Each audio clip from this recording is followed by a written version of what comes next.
할렐루야. 날씨가 좋아져서 이 벚꽃이 아주 아름답게 피었더라고요. 그래서 사진을 한 장 찍어봤습니다. 네, 그 주변에 지나가던 저를 아는 분이 한마디 하시더라고요. 안 어울리게 왜 사진을 찍고 있느냐, 덩치게 안 어울리게 이렇게 감성적이게 사진을 찍고 있느냐. 그래서 저도 사실 따라해봤습니다. 누가 찍고 있길래 너무 아름답죠. 이 벚꽃을 보고 또 아름다운 풍경을 보고 있으면 참 어디론가 이 떠나고 싶은 마음이 막 들 때가 있어요. 여행을 가고 싶은 마음이 들 때가 있습니다. 여러분 혹시 여행 좋아하십니까? 네, 감사합니다. 저만 좋아할 줄 알고, 네, 저도 너무 좋아하는데요. 여러분 그 여행 중에 장거리 여행할 때 가장 빨리 도착하는 방법 다들 아시죠? 좋아하는 사람과 함께 가는 것입니다. 마음이 통하는 사람과 함께 가면 그곳이 어느 곳이든 참 빨리 가는 경험을 하게 되는 것이죠. 그런데 이 보통 이 인생에서 가장 긴 여행이 있다면 그것은 머리에서 마음에 이르는 여행이라고 합니다. 머리에서 옳다고 생각하는 것을 마음에 닿게 해서 몸이 움직여야 하는데 그게 잘 안 된다는 거죠. 예를 들자면 주변에 이제 어려운 사람이 있으면 도와줘야 된다는 그 이론적인 것은 분명히 우리는 알고 있으나 내 몸이 직접 가서 도와주지 않는 모습을 바라볼 때가 있습니다. 또는 잘못이 있으면 사과를 해야 하는 것도 이론상으로는 우리가 잘 알고 있지만 상대방이 나를 얕보지는 않을까 하는 생각에 선뜻 잘못했다고 말하기가 어려워하는 모습을 우리가 보는 것 같습니다. 어느 날 이 새롭게 하소서에 새롭게 하소서를 보고 있는데 이 정신건강 전문의 유은정 원장님이 나온 이야기를 좀 듣게 됐어요. 이런 이야기를 하더라고요. 대부분 크리스천은요 내가 우울하다는 것을 인정하기 싫어한대요. 왜냐하면 우울한 것이 신앙이 부족해 보이고 또 하나님이 계신데 왜 우울하지? 이런 것들이 자기 자신을 짓누르고 있다는 거예요. 자기의 연약함을 인정하고 그것을 전문가에게 상담을 받기까지 마음은 먹을 수 있으나 내 육체를 일으켜서 그 문턱을 넘는 것이 정말 어렵다는 것이죠. 그리고 나를 모르는 사람에게 나의 연약함을 이야기한다는 것 자체가 엄청난 용기가 필요하다는 것입니다. 그래서 머리로 생각은 하지만 마음 먹은 것이 참 쉽지가 않다라는 이야기를 하더라고요. 그런 것 같습니다. 긍정의 아이콘인 저도 이 우울한 마음이 들 때가 많이 있었습니다. 교통사고가 났을 때 그 상황 가운데서도 내가 어쩌면 이렇게 기뻐할 수 있는 자격이 있는 사람인가 생각이 들면서 점점 나를 옥죄어오고 있는 그 상황 가운데 결국에는 이 마음을 풀어주시는 건 하나님이 풀어주시더라고요. 하나님의 말씀으로 회복시켜 주시더라고요. 하나님의 말씀으로 극복하고 다시 긍정 김태은으로 돌아왔던 그 경험을 했던 적이 있습니다. 이지선 교수가 그 김동호 목사님을 인터뷰한 영상을 또 봤는데요. 그 김동호 목사님이 그 암에 걸렸을 때 항암을 하시는데 그게 죽도록 힘들었다는 거예요. 항암 너무 아프니까. 그런데 항암보다도 더 힘들었던 것이 있는데 이게 뭐냐면 이 마음을 컨트롤하는 게 너무 힘들었다라고 고백을 하더라고요. 말씀에서 항상 기뻐하라라고 말씀하셨고 또 그렇게 어려운 상황 가운데서도 기뻐해야 한다고 설교를 했지만 본인이 암이라는 그 어려움 속에서 툭툭 이런 생각이 드는 거예요. 그래도 뭐 기뻐할 수 있으니까 기뻐했겠지. 본인도 암에 대해서 잘 모르니까 공부를 해야 되겠다는 생각이 들어서 이제 유튜브를 보면서 막 공부를 하시는데 이 아는 게 더 병이라고 더 마음이 불안이 오고 우울한 마음이 자꾸 더 든다는 거예요. 공부하면 공부할수록 마음속에 불안하고 우울한 것이 김동호 목사님 표현으로는 본인이 창피했대요. 너무 창피했대요. 평생 예수를 믿었는데 마음속에 그런 감정이 드니까 창피했다는 거예요. 그런데 가만히 생각해 보니까 암에 걸렸는데 우울한 게 정상이라는 거죠. 그런데 본인이 이제 하루 종일 암에 짓눌리니까 여기서도 그런 표현을 했어요. 암 충만한 삶을 살고 있었대요. 예. 계속 암에서부터 시작해서 암으로 끝나는, 아침도 암으로 시작해서 암으로 끝나는, 공부도 암에 대해서 공부하고, 먹을 때에도 암에 좋은 것들을 찾아서 막 먹으려고 하시고, 그러니까 이런 것들이 암 충만한 삶을 살고 있었다는 거죠. 내 마음 속의 고난을 은혜로 바꾸는 방법을 선택한 것이 내 마음에 은혜로 충만하게 채우자라는 거였어요. 그래서 먼저 이 암에게 선빵을 싸움을 하면 이제 먼저 선빵을 치는 사람이 거의 이기고 들어가는 그런 전략적 구조가 있는데, 이 암에게 본인 표현으로는 선빵을 쳤다는 거죠. 어떤 선빵이었냐면 마음에 틈타는 두려움과 혼란과 외로움과 우울함이 들어오는 공간을 이 은혜로 가득 차게 하면 그것에 대해서 이 나를 우울하게 하는 것들, 나를 두려워하게 하는 것들, 외롭게 하는 것들, 혼란을 주는 것들 틈탈 수가 없다라는 거죠. 그래서 그때부터 이 날마다 날기새, 날마다 기막힌 새벽기도, 예. 그거를 이제 시작해서 편집도 아들이 영화 배우가 아니고 영화 감독이래요. 그래서 편집을 다 해주고 이제 이렇게 했다고 하더라고요. 그러면서 본인이 그 마음 가운데, 두려움 가운데, 어려움 가운데 그 공간을 이 외로움으로, 우울한 감정으로 채우는 것이 아니라 오히려 말씀으로 채우고 그 안에 은혜로 채우다 보니까 다른 것들이 틈탈 틈이 없다라는 거예요. 이 목사님도 근본적인 문제를 어떻게 헤쳐나갈까 고민했지만 역시나 주님의 은혜로 마음에 새겨진 복음만이 살 길이다. 그 길을 다시 걸어가신 겁니다. 오늘 본문은요, 여러분 잘 아시는 내용이에요. 불과 2월 달에 담임 목사님이 설교하셨던 본문이기도 합니다. 그리고 우리가 이 가늠한 여인의 입장이 되어야 된다, 그 입장의 시선으로 바라봐야 된다라고 말씀하셨습니다. 여러분 아주 잘 아는 내용이지만 한 번 더 바라보기 원하는데요, 가늠한 여인을 데리고 와서 고발하면서 이 바리새인들이 예수님을 고소할 이 함정을 만들어 놓고 몰아치는 장면이에요. 예수님이 어떻게 가늠한 여인의 마음에 그 마음 가운데 복음을 새기는지 우리가 한번 살펴보기 원합니다. 첫 번째로는 남들과 다른 마음입니다. 먼저 1절에 예수는 감난산으로 가시다라고 말씀합니다. 예수님께서는 기적을 베푸시기 전에 종종 이 산으로 올라가서 기도를 하셨죠. 왜 무리를 떠나서 혼자 산으로 갔냐면 머릿속에 있는 하나님의 말씀을 이 마음 속에 새기기 위함이었습니다. 이 마음이라는 이 헬라어로 단어가 카르디아라고 합니다. 근데 이 단어는요, 영적 생명의 중심 자리라는 뜻을 가지고 있다는 거예요. 우리의 마음이 영적 생명의 중심 자리인데 예수님은 머리로 깨달은 하나님의 말씀을 마음으로 옮겨가기 위해서 늘 기도에 힘을 쓰셨다는 거예요.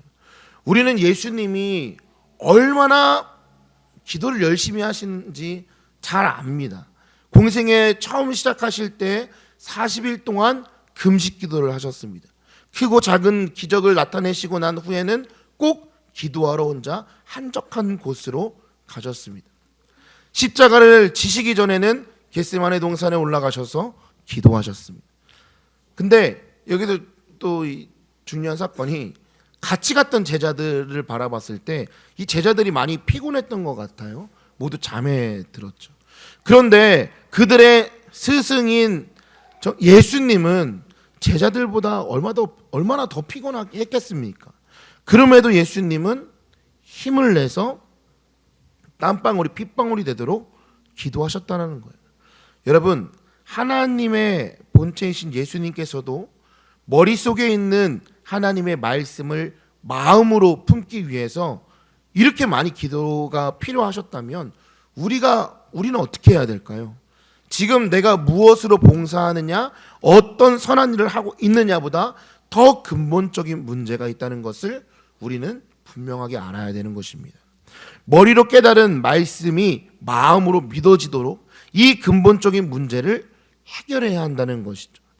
그런데요, 이 사단은요, 끊임없이 우리를 진리로부터 멀어지도록 미혹합니다. 그리고 이러한 이 사단의 미혹에 넘어가서 죄를 짓는 자들은 모두 다 죄의 종이 되고 마는 것이죠. 죄의 종은요, 하나님 아버지 집에 거할 수 없어요. 죄에 대한 바른 이해가 없이는 결코 바른 믿음을 소유할 수도 없고, 또 자신의 죄를 깨닫지 못하는 자는 구원을 받지 못합니다. 그런데 안타깝게도 우리가 방금 본 이 본문에는 죄에 사로잡혀 있는 인간들의 적나라한 모습들이 나타나고 있다는 거예요. 간음 중에 잡혀온 여자를 통해서는 죄에 빠진 이 무기력한 한 인간의 모습과, 또 종교인들을 통해서는 같은 죄에 빠진 인간이면서도 간교하고 비판적이고 자기 의를 내세우는 이 위선적인 인간의 그 모습들과, 또 구경하기 위해 모인 사람들을 통해서는 타락한 권력에 분별력 없이 동조하는 연약한 인간의 모습을 발견할 수 있다는 것이죠. 오늘 본문에 나타난 사람들 중에서 단 한 사람에게서도, 심지어 종교인들에게서조차 죄의 어둠으로부터 자유로운 모습을 찾아볼 수가 없습니다. 결국 이 사건은요, 어두운 죄에 빠져 진리를 잃어버린 인간들과 예수님의 용서에 대한 이야기라고 또 말할 수도 있는 거예요. 성 어거스틴의 이 고백록이라는 책에요, 이러한 사람의 죄성을 고발하는 글이 있는데, 이런 글이 있습니다. 어린 아이에 있어 순결한 것은 그 겉모습의 여림이지 그 마음이 아니다. 일찍이 나는 어린 아이가 질투하는 것을 목격하고 체험했다. 아직 말도 할 줄 모르는 갓난아기가 다른 아이가 제 어미젖을 먹는 것을 보자 눈을 부라리며 새파랗게 질린 얼굴을 하고 있는 것을 보았다. 엄마가 젖이 많이 나와서 자기가 먹고도 넘쳐 흐르고 있어 한 가닥 젖줄로 목숨을 이어가는 다른 아이에게 그것을 조금 나눠주는 것을 용납하지 않는 일이 어찌 죄스럽지 않다고 하겠는가. 어리고 순진해 보이는 갓난 아이들도 고약한 욕심과 죄성을 가지고 있다라고 말을 하는 거예요. 순진하게 보이는 것은 외모뿐이지 그 마음 상태는 이미 죄로 오염되어 있다는 말입니다. 자신은 이미 배가 부를 만큼 먹고 난 뒤였음에도 불구하고 엄마가 배고픈 다른 아이에게 젖을 나눠주는 것을 못 참는 아이의 모습은 바로 모든 인간이 죄인임을 보여주는 분명한 증거라고 지적하고 있는 거예요. 여러분들은 어떻습니까? 우리는 어떤가요? 나는 다릅니다 라고 말씀할 수 있을까요? 우리 모두가 하나님의 백성으로서, 성도로서 다른 삶을 사는 여러분 되시길 바랍니다. 할렐루야. 두 번째로는 남들과 같은 마음입니다. 오늘 본문에는 짚고 넘어가지 않을 수 없는 구절이 있어요. 너무 이기적인 구절이 한 구절이 있습니다. 오늘 본문에도 모두가 이 예수님의 말씀을 사모하여서 모였지만 이 저녁이 되니까 7장 53절에 뭐라고 나와요? 다 각각 집으로 돌아갔다. 기껏 지금 예수님이 그 복음을 전하면서 이 사람들에게 막 이 복음을 막 열정적으로 전하고 계시는데 딱 끝나고 나니까 다 자기 집으로 그냥 가버린 거예요. 예수님 챙기지도 않고 어떤 예수님이 얼마나 이 초막절인데 좀 추울 거 아니에요. 아무런 관심도 없는 것 같아요. 너무 이기적인 것 같아요. 그냥 다 집으로 돌아갑니다. 네. 그런 모습을 봐요. 제가 이번 주에 수요일 날 이 새벽 예배 제 설교였는데 새벽 예배 설교가 끝나고 이제 그 사역자실에 들어갔는데 카톡이 와 있는 거예요. 그랬더니 어떤 목사님이 갑자기 학원복음화 사역을 해야 되는데 도와달라는 요청이 온 거예요. 그래서 딱 보고 나서 알겠습니다, 가겠습니다 하고 여기 음향 장비를 꾸려가지고 갔습니다.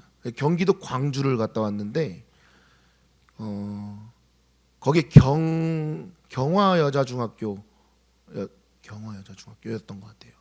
갔는데 채플은 있었지만 점심 시간을 이용한 그 예배가 처음 있었던 모양이에요. 이제 선생님이 와서 담당하는 선생님이 와서 너무 막 걱정하시는 거예요. 이게 처음 있는 일이고 아이들에게 홍보를 많이 못했습니다. 많이 안 오면 어떡해요? 막 걱정을 하시더라고요. 그래서 뭐 괜찮습니다. 이 쉬는 시간마다 찬양의 소리를 좀 흘려 보내겠습니다. 그래서 걱정하지 마세요. 그래서 세팅을 하고 있었어요. 그러니까 그곳에서 예배드리는 시간은 총 30분입니다. 30분 안에 찬양하고 말씀 전하고 간식 나누고 모든 걸 다 해야 돼요. 그러니까 북치고 장구치고 다 해야 돼요. 근데 여기서 거기까지 1시간 걸리고 또 1시간 동안 대기하고 또 1시간 동안 세팅을 했어요. 총 3시간이 걸렸죠. 3시간하고 30분 딱 예배드리고 딱 나오는 구조거든요. 그런데 그날 수요일 날 여러분 비가 왔어요. 비가 와가지고 그 예배드리는 장소가 소극장이었는데 이 학교 구조상 되게 신기한 구조더라고요. 구조상 그 소극장을 꼭 통과해야 되는 구조인 거예요. 비가 와가지고 비를 안 맞으려면.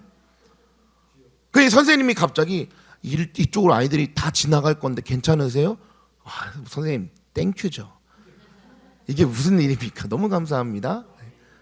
그리고 나서부터 찬양하면서 뭐 준비한 것도 이제 저희는 항상 그 준비한 그 스토리가 있으니까 준비한 게 있으니까 다 했어요. 다 하면서 얘들아 밥 잘 먹 찬양하면서 그때는 뭐 이렇게 우리가 함께 기도하고 우리 말씀 보겠습니다. 이런 구조가 분위기가 아닙니다. 빨리빨리 끌어당겨야 되는 시간이어서 아이들 보고 찬양하면서도 밥 맛있게 먹고 와. 꽃들도 그렇지 손 흔들고 이런 구조예요. 예. 그래서 점심시간에 이렇게 이 찬양을 하고 나니까 아이들이 100여 명이 넘는 아이들이 왔어요. 거기가 소극장인데 좀 오래돼서 뛰면 안 돼요. 그럼 붕괴 위험이 있습니다. 선생님이 깜짝 놀라는 거예요. 왜냐하면 아이들이 갑자기 자기네들끼리 신나서 이게 찬양인데 무슨 노래인지도 모르고 신나니까 뭐 이렇게 뛰는 거예요. 근데 선생님이 얘들아 빨리 앉아. 무너질까봐 붕괴 사고가 있을까봐. 진짜 오래된 소극장이었거든요. 그렇게 사역을 하고 왔어요. 근데 3시간 준비하고 또 갑자기 준비했지만 가서 저는 20분 찬양했거든요. 10분도 아니죠. 한 5분 정도 말씀 전하고 뭐 이렇게 광고하고 그리고 간식 나누고 이제 헤어졌는데 이 시간이 다른 사람들은 이 3시간 허비하고 30분 그 20분 딱 찬양하고 오는데 그거 못하러 갑니까? 무조건 가야 됩니다. 그곳에서 아이들이 예수님을 만나게 되는 거예요. 할렐루야. 지금 예수님도 그런 마음인 것 같아요. 이 말씀을 묵상하면서 그런 마음이 막 들더라고요. 하나님께서 왜 갑자기 광주를 갔다 오라고 그 새벽 예배 설교 끝나고 와가지고 카톡이 오게 하고 그랬는지 그 마음을 느끼게 하시는 것 같아서 너무 감사한 마음이었어요. 모든 게 끝나고 세팅을 풀면서도 하나님께 너무 감사했어요. 하나님 이곳에 올 수 있도록 인도해 주심을 감사합니다. 20분 찬양했지만 아이들이요 이제 지나가다가 제가 비주얼이 원래 이렇게 빛의 속도로 보면은 연예인급이거든요. 그래서 개그맨 닮은 줄 알고 이러고서 이제 와서 확인하니까 또 아닌 거죠. 예. 다 낚였죠. 그래서 이제 들어와 그래서 무조건 다 앉혔어요. 예.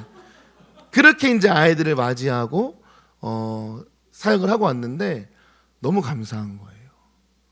여러분 지금 이 시대에 교회에서 아이들 찾아보기란 참 힘듭니다. 근데 그곳에 있잖아요. 그러니까 예수님도 그곳에 가신 거예요. 복음을 전하려고. 그 시간 가운데 하나님이 역사하심이 분명하게 있습니다. 제가 왜 서두에 계속 이 마음의 이야기를 했냐면 이 마음 열기가 쉽지가 않아요. 아이들도 마찬가지입니다. 그 아이들 100여 명의 아이들 대부분이 다 예수님의 예자도 모르는 아이들입니다. 교회 한 명도 다니는 애들이 없습니다. 근데 나와가지고 찬양 잘할 수 있어요. 그것도 이렇게 말 안 해요. 거의 반 무서워요. 잘해요. 무조건 막 들이밀어요. 그러니까 알아서 무조건 나와. 근데 무대도 다 못 써요. 왜? 붕괴 위험이 있어서 못 써요. 그래서 밑에다 세웠는데 애들이 굳이 위에 올라와서 하겠다고 하는데, 꽃들도 부르는데 나는 이렇게 부르고 있는데 아이들은 꽃들도 별의별 음정이 다 나옵니다. 그런데도 불러요. 그런데 찬양을 하는 거예요. 그 누가 야 너 음정 틀렸어, 야 너 피치 낮잖아, 다시 해, 누가 그러겠어요? 얼마나 아름다운 모습이겠습니까? 아이들이 핸드폰 뒤에 후레쉬 끼면서 꽃들도 할 때 다 이렇게 흔들어요. 이게 꽃 같아요. 네, 얼마나 아름답던지요. 하나님이 함께 하십니다. 거기만 그럴까요? 아니라는 거예요. 오늘 말씀에도 보면은 예수님께서는요, 그들에게 복음을 전하시기 위해서 목숨을 걸고 갈릴리에서 예루살렘으로 왔는데, 해가 지기 무섭게 그들은 모두 예수님은 아랑곳하지 않고 각자의 집으로 돌아갔습니다. 말씀에 감동받은 수많은 사람들이 어디 간 거죠? 그냥 각자 집으로 돌아간 거예요. 그 누구도 예수님을 생각하지 않았습니다. 홀로 예루살렘에 오셔서 머물 곳이 없었을 것인데 모두가 예수님을 버려두고 각자 자기 집으로 돌아갔습니다. 그들은 예수님의 말씀을 머리로만 이해하고 머리로만 감동을 받았지 마음으로 말씀을 받아들이지 않은 것으로 보여요. 그래서 결국 그들은 예수님을 십자가에 못 박는 공모자가 되고 맙니다. 그런데 예수님께서는요, 홀로 감난산에 기도하러 가셨어요. 그곳에서 자기들밖에 모르는 이기적인 그들을 사랑하시고 섬기기 위해서 밤이 새도록 기도하십니다. 그들을 위해서. 그들이 누구예요? 각자 집으로 간 그 백성들을 위해서. 그리고 예수님은 이 기도를 힘입어 어김없이 백성들 앞에 다시 나와서 가르치시는 거예요. 이전에 백성들이 누굽니까? 어제 저녁에 예수님이 저녁을 드시든 어디서 주무시건 나 몰라라 하고 돌아가 버렸던 자들. 그런데 예수님은 그들을 나무라지 않고 다시 말씀을 가르치셨던 거예요. 우리가 본받아야 할 모습이죠. 하나님과 우리의 관계를 비유할 때 이 양과 목자를 많이 비유합니다. 여러분, 양의 특성 잘 아시죠? 양을 보면요, 너무 온순하고 막 귀여워 보이잖아요. 저도 그런 생각에 양떼 목장을 한번 간 적이 있는데 무슨 냄새죠? 전 충격이었습니다. 제 상상에는 이 양이란 보들보들한 이 털과 뭔가 이 샤프란 냄새가 날 것 같은 그런 향기가 있을 것 같은 동물이었거든요. 근데 양떼 목장을 처음 갔는데 처음엔 전 충격이었습니다. 냄새가 너무 지독한 거예요. 그리고 이 양은요, 시력이 안 좋습니다. 그리고 방향 감각이 없어요. 그렇다 보니까 이 양은 앞에 있는 양의 엉덩이만 보고 가는 거예요. 어디로 가는지는 모르지만 그 엉덩이만 보고 따라가는 겁니다. 그런데 이런 양들이 참 고집도 세고 이렇게 미련해 보이는데 목자의 음성을 듣는다는 거예요. 목자의 음성에 순종한다는 거예요. 근데 이 처음부터 양이 목자의 음성을 듣는 건 아니라고 합니다. 목자를 따라가서 경험해 보는 거예요.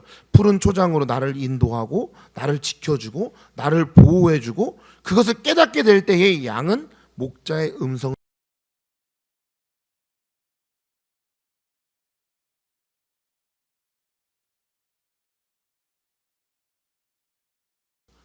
무엇을 경험하냐면 주님을 경험하게 됩니다.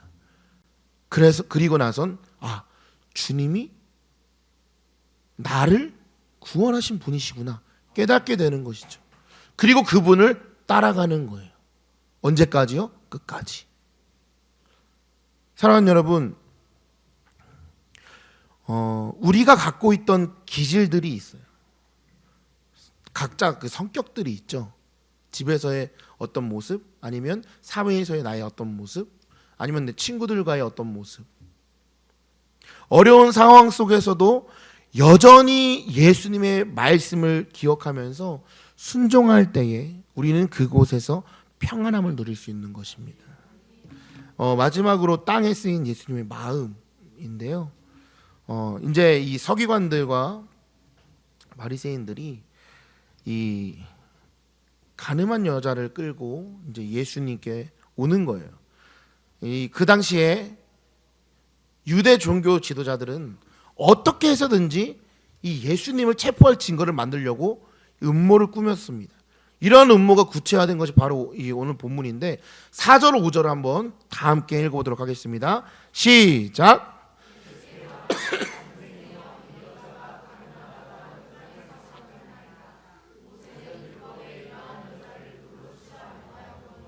선생은 어떻게 말하겠나이까. 아멘. 여러분 잘 아시다시피요, 사실 가늠한 여인의 재판을 예수님께 의뢰할 어떤 그 이유도 없어요. 그럼에도 가늠한 여인을 예수님께 데리고 온 것은요, 예수님을 함정에 빠뜨리게 하기 위해서라는 거죠. 그래서 그들은요, 어느 쪽으로 대답해도 그 대답에 시비를 걸 수 있는 아주 교묘한 질문을 만들어서 예수님께 던진 거예요.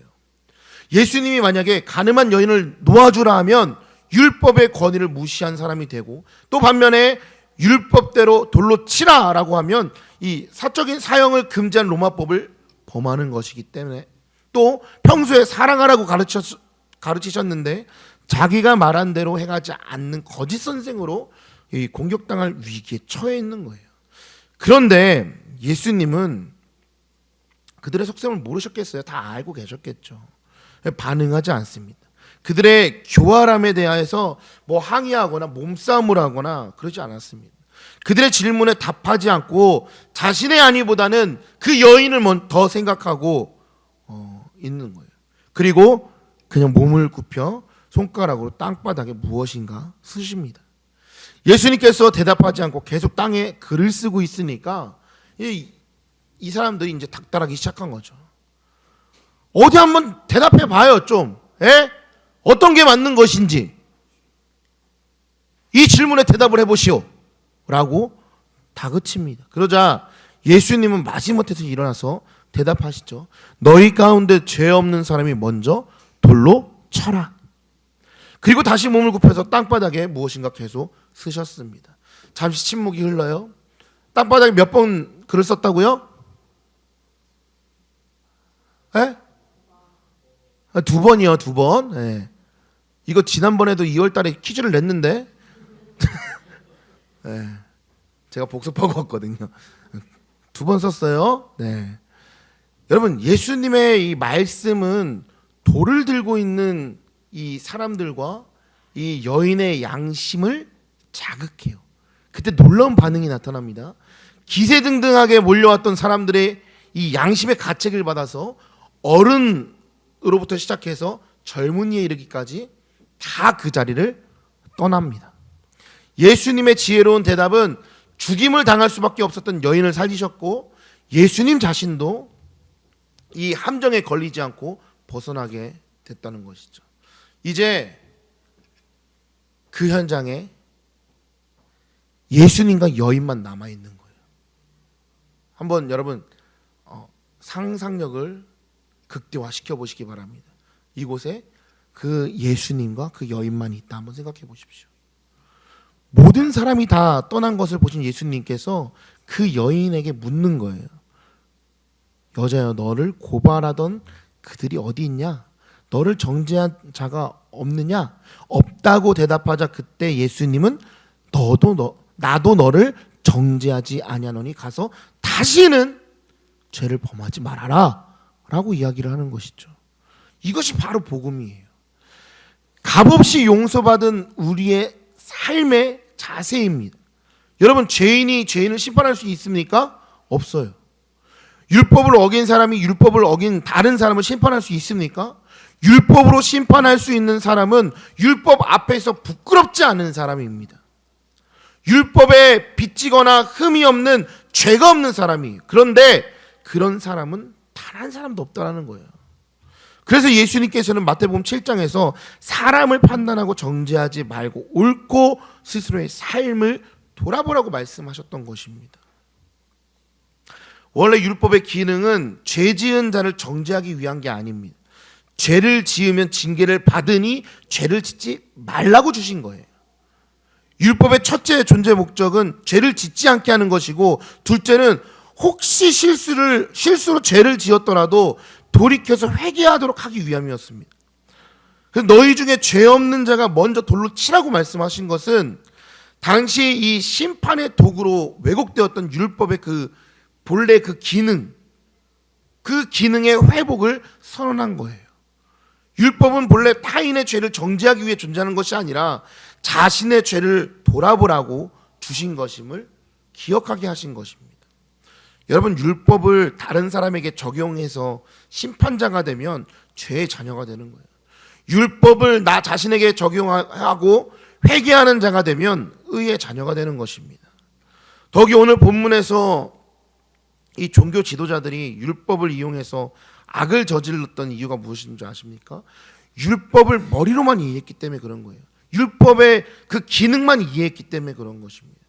그래서 그들은 심판자가 되었고 죄의 자녀가 되었던 것입니다. 여러분, 우리가 유대인들의 실수를 반복하지 않기 위해서는 예수님께서 머리에서 마음으로 하나님의 사랑을 실천하기 위해서 감람산으로 가셨듯이 우리도 머리로 이해한 이 모든 교훈들을 마음에 담기 위해서 하나님과의 은밀한 시간을 가져야 되는 거예요. 머리로 이해한 이 교훈을 마음으로 적용할 때 그것이 바로 복음이 된다는 사실입니다. 마음에 하나님의 말씀을 새길 때에 우리는 하나님의 자녀로서 합당한 삶을 살 수 있는 거예요. 우리가 너무 이런 부분에 대해서 안일하게 생각한 부분이 있어요. 그 말씀을 마음에 새기려면 여러분, 중요한 얘기할 거예요. 성막 중심으로 살아야 돼요. 성막 중심.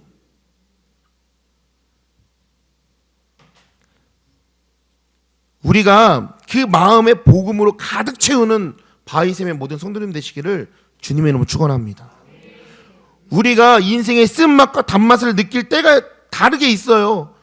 한꺼번에 오는 것도 아니고 다르게 있습니다. 그렇지만 하나님 중심으로 살아가야 한다는 사실을 여러분 반드시 기억하시기 바랍니다. 이스라엘 백성들이요, 광야에서 진을 치거나 이 행진하는 기준은요, 하나님이 성막을 중심으로 해서 정해주신 순서대로였습니다. 누구도 자기가 하고 싶은 대로 진을 치거나 가고 싶은 대로 갈 수도 없었다라는 거예요. 모든 사람들이 각 지파별로 가족을 따라 하나님의 성막을 중심으로 살아야 했던 거예요. 그것이 그 많은 이스라엘 백성들이 무사히 광야를 통과할 수 있었던 비결입니다. 하나님은 지금도 우리가 교회를 중심으로 살아가기 원하십니다.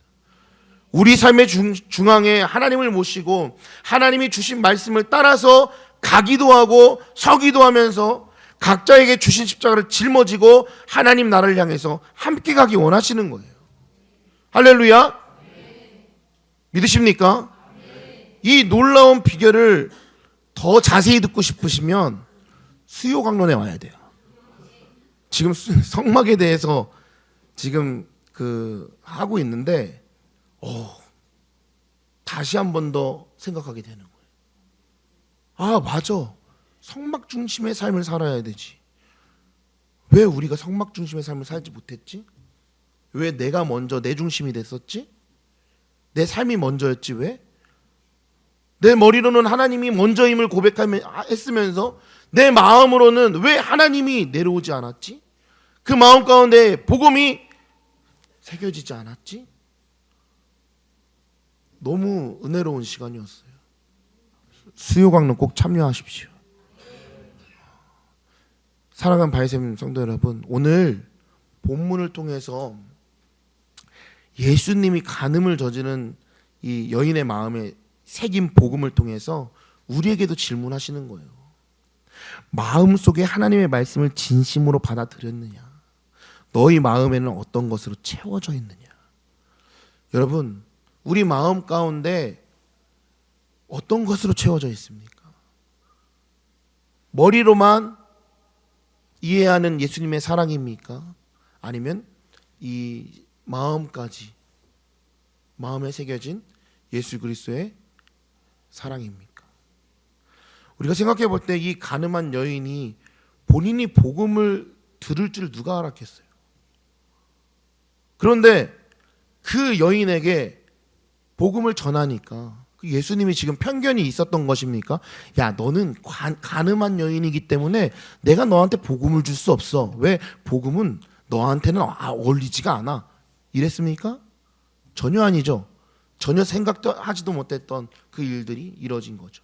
그리고 그것으로 인해서 그 여인에게 마음에 복음이 새겨지니까 그 여인이 변화된 거예요. 다시는 죄를 짓지 말라고 말을 하잖아요. 예수님께서도 크고 작은 일이 있을 때마다 늘 홀로 감난산에 가셔서 기도하셨던 이유도 바로 이것 때문입니다. 우리는 예수님의 모습을 본받아야 돼요. 그리고 머리로만 이해하는 복음이 아니라 마음까지 전해지는 그 복음으로 우리 주변에 있는 이웃들, 가족 복음을 전해야 됩니다. 지금 은혜를 가장 많이 받는 사람은 간절한 사람이에요. 주님을 만나기 원하는 사람이 바로 복음을 받아들입니다. 그리고 더 간절하게 받아들입니다. 왜요? 살고 싶으니까 그런 거예요. 살고 싶으니까. 그 마음 가운데 어려움이 있을 때, 여러분 마음에 어려움이 있으면요, 말 못할 고통이 찾아옵니다. 마음에 우울함이 오면, 저도 그런 걸 처음 경험해 봤습니다. 평생에 다음 세대를 위해서 살아오면서 얘들아, 우린 서로 사랑해야 돼. 남을 해치면 안 돼. 때리지 마. 사랑해줘야지. 긍휼로 우리가 사랑으로 품어야지. 설교를 하고 또 기쁨으로 살아야 돼. 야, 너 슬퍼? 슬퍼하지 마. 괜찮아. 하나님이 함께 하실 거야. 설교를 했지만 내가 그 상황에 빠지니까 마음이 어려운 거예요. 내가 지금 밥을 먹고 있는데 그 밥알이 모래알 씹는 듯한 느낌이 드는 거예요. 내가 지금 사람들과 어울려서 이 있는 그 공간조차도 난 그런 자격이 없는 사람인데 점점 나를 짓누르고 있는 모습을 발견했습니다. 그럴 때마다 목사님들이 설교하실 때 그러잖아요. 여러분, 말씀으로 이겨내야 됩니다. 이게 그냥 하는 말인 줄 알았어요, 저도. 그런데 사실인 거예요. 하나님의 말씀이 그 마음을 변화시키는 거예요. 머리로가 아니라 그 마음으로 복음이 새겨졌을 때 변화가 일어나는 거예요. 할렐루야. 우리도 그 변화가 필요합니다. 우리가 지금 나 예수님 믿고 있었어요. 난 20년 됐고 30년 됐고 40년 됐고 50년 됐어요. 60년 됐어요. 난 그래서 난 그 안에서 참 안전해요. 긴장하십시오. 사단이 제일 잘 노리고 있는 대상들입니다. 그 사람들 넘어뜨려야 되거든요. 우리는요, 그 마음을 이 머리에서부터 마음까지 복음으로 가득 무장시키고 그 안에 이 두려움과 우울함과 또 어려움, 이 환경에 이 억압받는 것들, 이 안에 모두 못 채우게 은혜로 가득 채우시는 여러분 되시길 바랍니다. 할렐루야. 그래서 우리가 말씀을 선포하고 복음을 전하는 우리 바이샘의 모든 여러분 되셔야 되는 거예요. 할렐루야. 믿으십니까? 진짜로 믿으십니까? 주님을 정말로 찬양하십니까? 정말로 주님을 바라보기 원하십니까? 주님이 찾아와 주십니다. 할렐루야. 우리 함께